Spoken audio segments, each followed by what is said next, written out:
This is Ian from Lean Media. I've been a Shopify seller for more than 5 years, and I want to show you probably the number one app to use if you use the US Postal Service and you ship from your own warehouse or office or whatever. It is called Shipping Manifest, and I'll show you how to do it. Go to apps. Shipping Manifest is the top app here. I believe this was developed by Shopify. It's a free app. It is a huge time saver, not only for you, but also for the post office if you're handing over lots of packages to get shipped. This is how it works. You open up the app, you press the Create Manifest button, and then note that it will be for that particular day. You can't change the day. You can only create a manifest for the day that it is.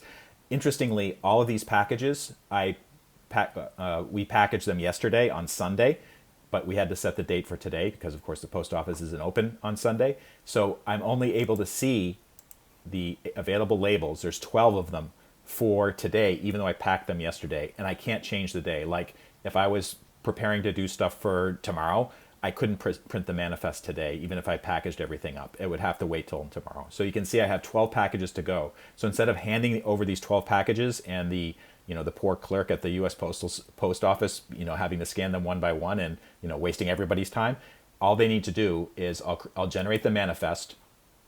It'll be a single sheet of paper. I'll print it out, and it basically looks like this. This is the manifest. This is the code that they're going to scan. It shows the number of first-class packages, priority mail packages, and sometimes if you have other special packages like international, it'll all be on there. Make sure that the numbers match up with what you're bringing to the post office. If it doesn't match up, or if you do something like you print out the manifest, then you realize you have another package to send, they don't want to.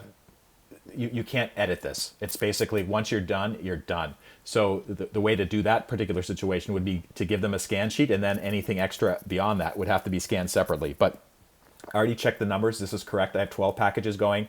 This is the UPS kind of the scan that they're going to have. It's basically going to take, once they scan this barcode here, all 12 of those packages will automatically be entered in the system. Customers can track it, I can track it, and everybody's happy because it doesn't waste a lot of time at the counter. So I'm going to print this, and basically I'm ready to go to the post office. But I highly urge you to use the scan sheet or the shipping manifests app. It's free. It saves everybody time, and it's basically the way that I run my Shopify business.